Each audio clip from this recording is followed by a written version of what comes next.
Hello students, this is a NCERT exercise 1.2 and fifth question. Check whether 6 raised to n can end with the digit 0 for any natural number. This kind of question can come for 2 marks in the board exam. So this is a theoretical question. So we can write the answer of this as if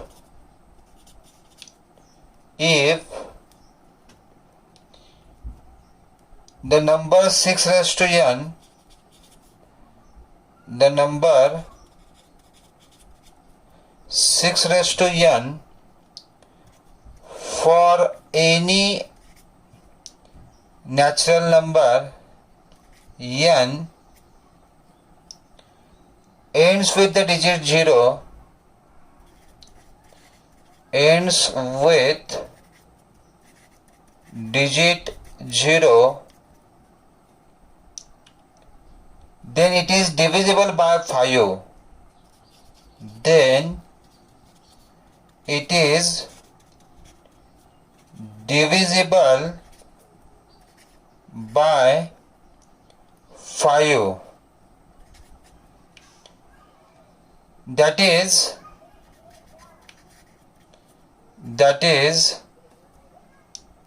the prime factorization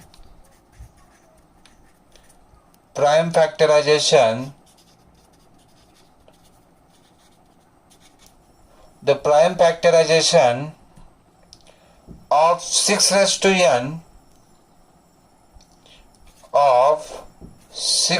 n contains the prime 5. Contains the prime 5.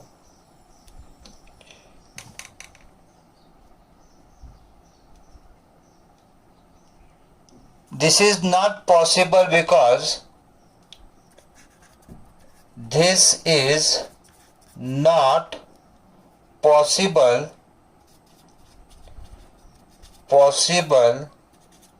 because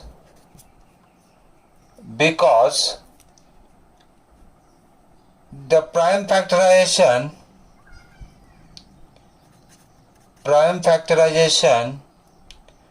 of 6 raised to n is equal to 2 into 3 raised to n. So that is there in the form 2 raised to n into 3 raised to n. So only the primes in the factorization. So only the primes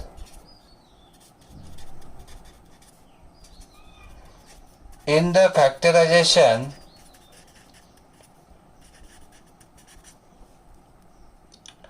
of 6 raised to n are 2 and 3.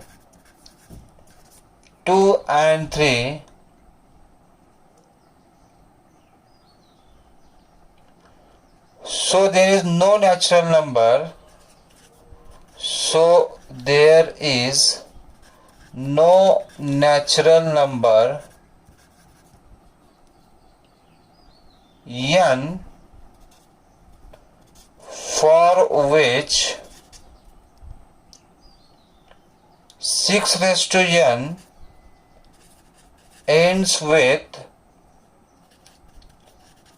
the digit 0. So your answer will come like this. I'll explain this to you. Suppose for example 30 is the number which is ending with the digit 0. And if you find the prime factors of this 30, what you will get? 2 into 3 into 5. Means prime factorization of 30 contains 2 and 5. So that the last digit we got here 0. Means any number, if it were to end with the digit 0, it must contain 2 and 5 in its prime factorization. One more example, if I take 60 which is ending with 0, this is what here 2 into 2 into 3 into 5. So any number if you take which is ending with the digit 0, it must contain 2 and 5 in its prime factorization. Now if we take 6 raised to n, example of 6 raised to n is any natural number. Means n I can take 1 here. So n if 1, it is a 2 into 3. Okay? If n is equal to 2, it becomes 36. 36 is what? 2 into 3 into 2 into 3. Okay, that is a 2 square into 3 square. If we take 6 cube, it will be 2 cube into 3 cube. Means in the prime factorization of 6 raised to n, in the prime factorization of 6 raised to n, you will get only the primes 2 and 3. There is a no 5 in the prime factorization of 6 raised to n, and so the number will not end with the digit 0. So like this we can prove this.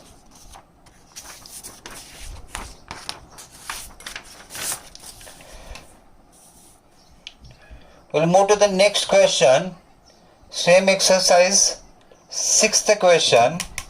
Explain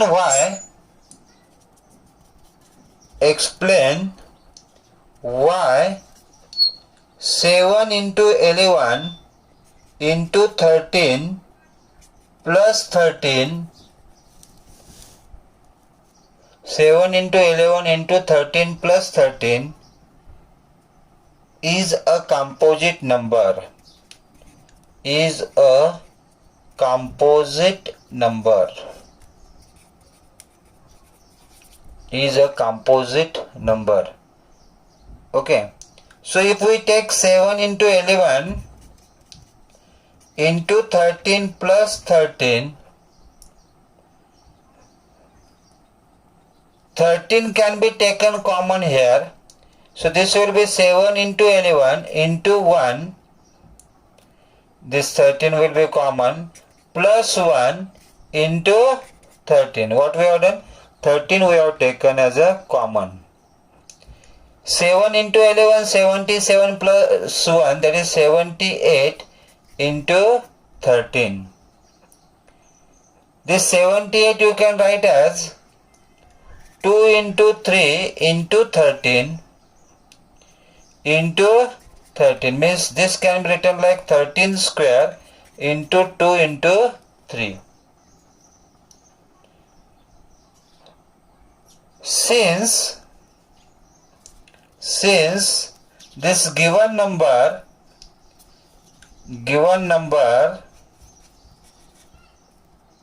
can be expressed as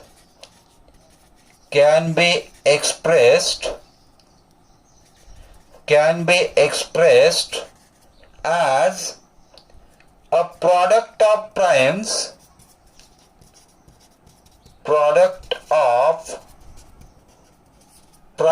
can be expressed as product of primes. It is a composite number. It is a composite number. It can be written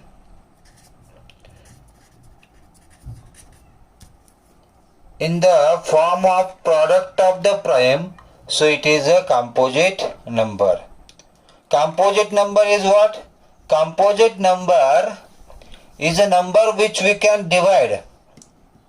For example, 4, 2 into 2 into 1. So which we can divide But if it is like 5, there is only one factor the 5 will have, that is 1, and the number itself 5. So in short, what we can say about prime number which will have only two factors, the number itself and 1, and the composite number will have more than two factors, that is a composite number. That definitions we have studied earlier. Here composite number can be written as a product of the primes. So this is composite number because it can be written here like product in the primes. Same kind of example is there next, where the given number is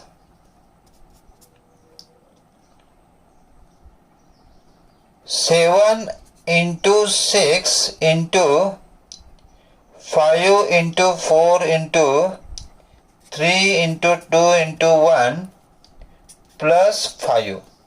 So here 5 can be taken common from this, and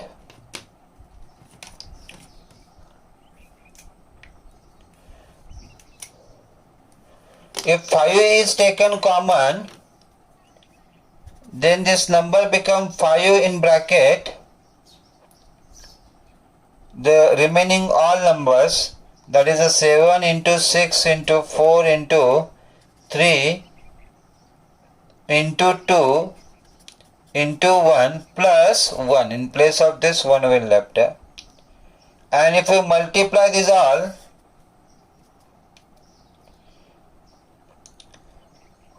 we will get this is equal to 1008. So 5 into 1008 plus 1, that is a 5 into 1009 into 1. So again this can be written in the product of primes. The given number can be written in the form of product of the primes, and so here we can say that the given number is a composite number.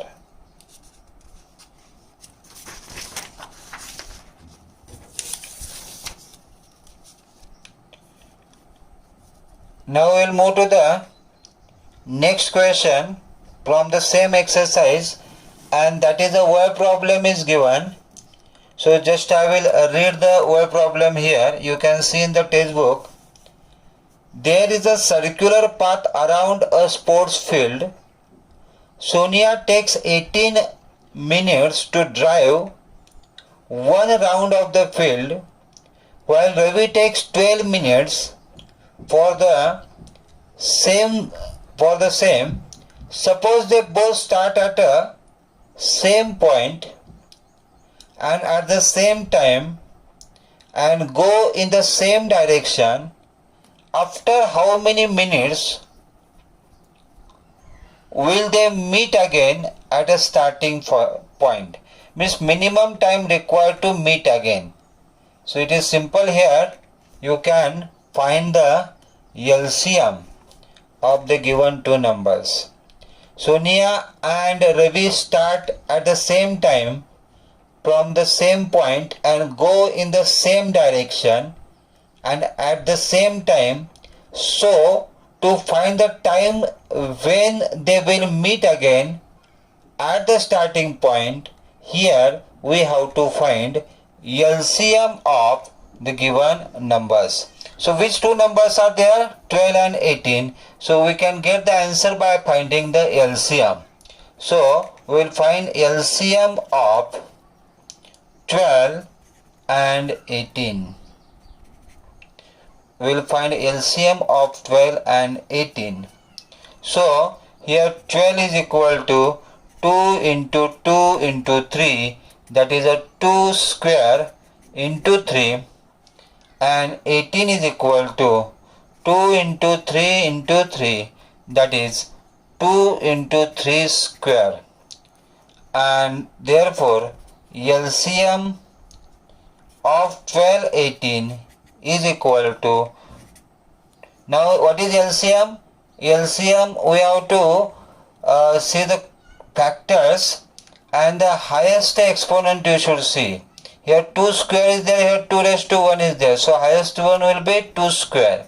Here 3 is there and 3 square is there. So highest one will be 3 square. And the product of this will be equal to LCM. And so that is 2 square 4 into 3 square 9. So the LCM is here 36. So here we can say Sonia and Ravi will meet again at starting point after 36 minutes. So you can conclude the answer like this. Now we are moving to the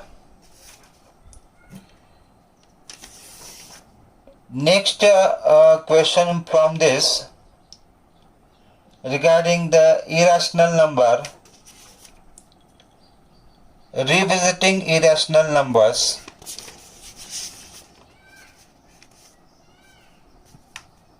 Last year we have studied the definition of an irrational number, that the irrational numbers are the numbers cannot be written in the form P by Q, where P and Q are integers and Q is not equal to 0.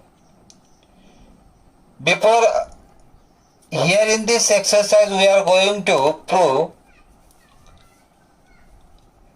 that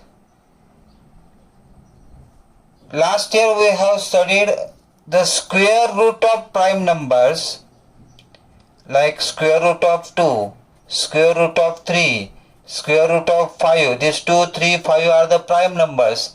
Square root of 7, square root of 11. Square root of prime numbers are irrational. Last year we have studied that square root of prime numbers are irrational. In this year we are going to prove why those square root of prime numbers are irrational by using the theorem. But before that we are going to see one more important statement. That is, in the textbook it is given theorem 1.3. Theorem 1.3 we should understand first. Let P be a prime number, P be a prime number if P divides a square, if P divides a square, then P divides A, then P divides A, where A is a positive integer. A is a positive integer. Important statement this one before proving irrational number. If P be a prime number, if P divides A square, then P divides A, where A is a positive integer. For example, let P be 5, the value of P considered as 5, and consider A as 15. A as 15. So what will be A square? A square will be 2 to 5, na? A square will be 2 to 5.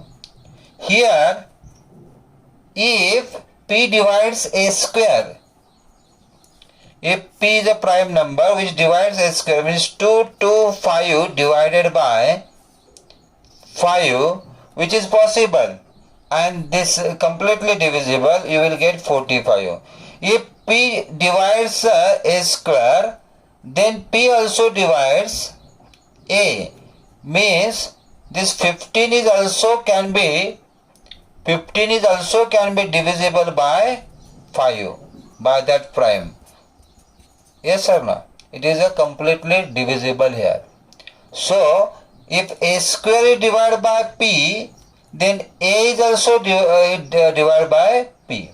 This is possible, and this is nothing but it is a theorem 1.3 which we are going to use. Okay, and now we are going to prove the given irrational number, why it is irrational. Very important theorem for your board exam purpose. This question is coming for 3 marks in the board exam. Prove that root 2 is an irrational. Prove that root 2 is an irrational. Okay. So this is a theoretical exam. What we are going to do in this theorem, to prove this we are going to use contradictory method. What is this contradictory method? Now here we have to prove root 2 is an irrational. But initially in the contradictory method, we will consider that root 2 is not a irrational number. That is, if it is not irrational means it is rational. So initially in this method we are going to consider root 2 is a rational number, so that root 2 can be written in the form of fraction. And then different statements we will write, and finally we will say because of this is not possible, so what is correct? Correct is root 2 is irrational. So this contradictory method we are going to use here. You will understand when we will write the statements of this. So here let us assume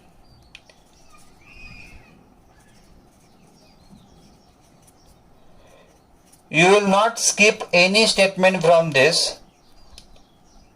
Let us assume to the contrary, it should be as it is.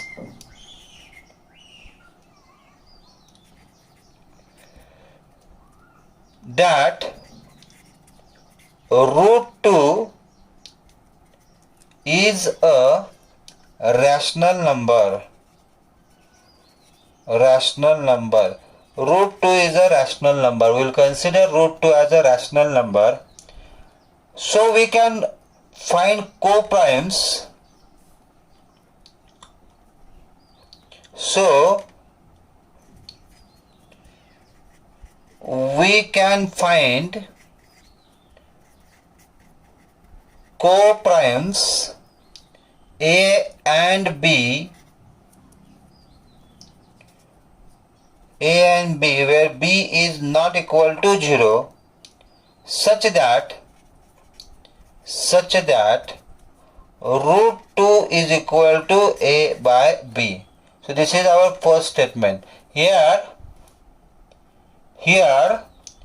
we have considered root 2 is a rational number, and so root 2 can be written in the form of A by B, where A and B are co-prime numbers. Again I will write here A, B are co-primes. Now what is meant by this co-prime? What is meant by the co-prime? Co-prime means two numbers which will not contain any common factor between them other than 1. For example, just like 2 by 3,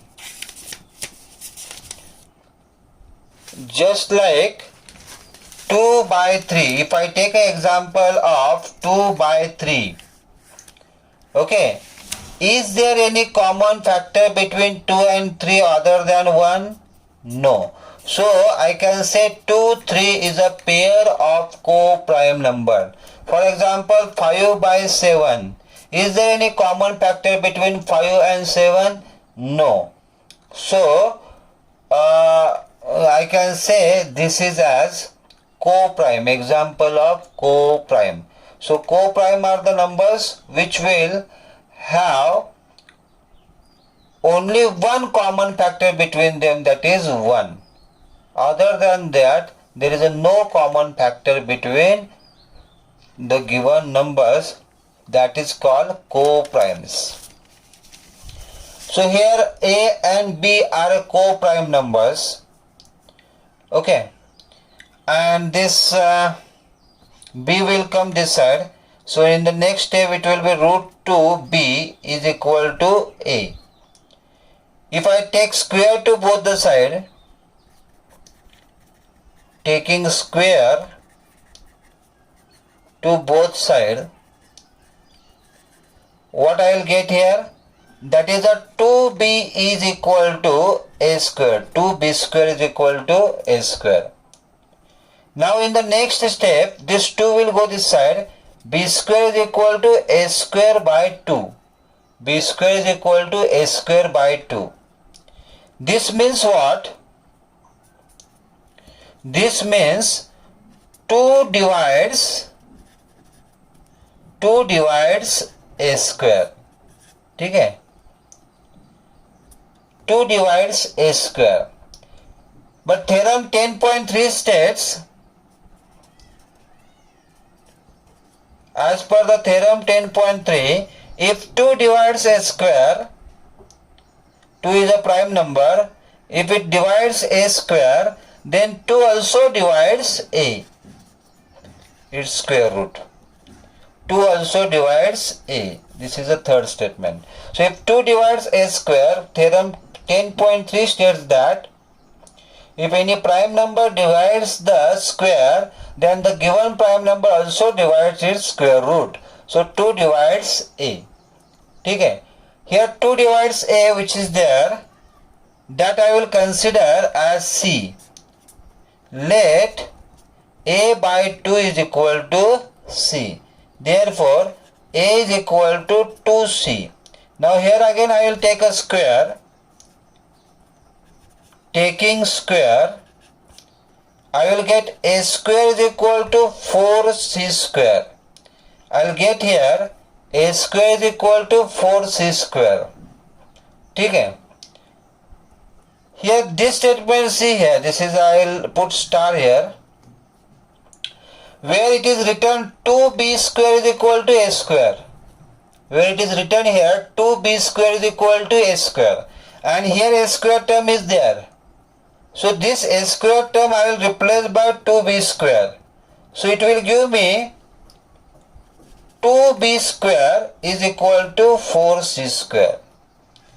2b square is equal to 4c square. Okay, that I will take on the next page now.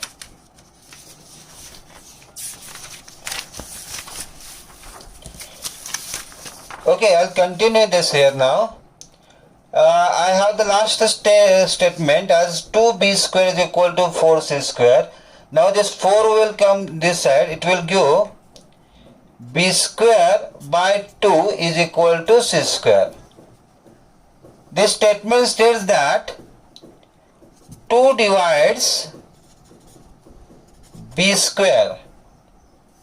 2 divides b square. Therefore, by theorem 10.3 again, I can write 2 divides b.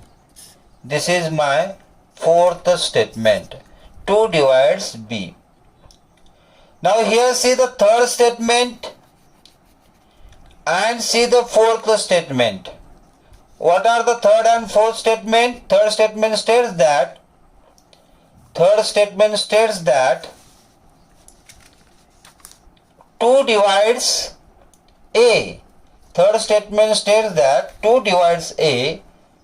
Fourth statement states that 2 divides b. Means we can say that there is a one common factor between a and b, that is 2 here. So I can write here that therefore from 3 and 4, 2 is the common factor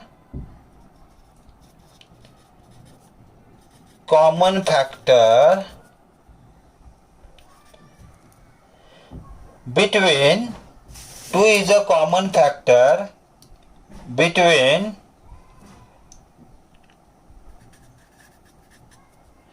A and B. But this contradicts the fact that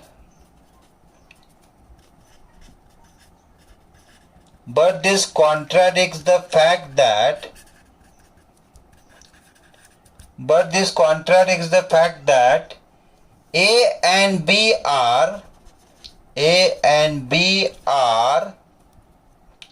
co-primes. What we have taken the first statement, that there is no any common factor between A and B, means they are co-primes. But here what we have proved, that 2 is the common factor between A and B. This is the contradiction. We have assumed something and we got the result something else. This is the contradiction. Okay, and this contradiction is due to our wrong assumption. So we can say our assumption is wrong. Our assumption is wrong.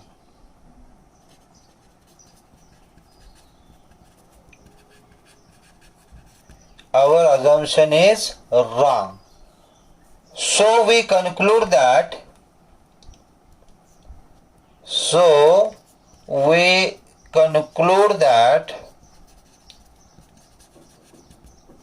root 2 is an irrational number.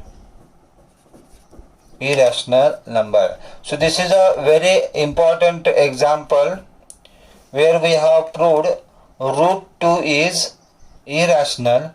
Okay, now you have to write your own. Root 3 is an irrational number. Also try root 5 is an irrational number. So it is easy only where the 2 is there. Statements will be same. Where 2 is there, you will substitute 3 and accordingly you can write. Okay, so this is a very important question from this chapter, real numbers. Thank you.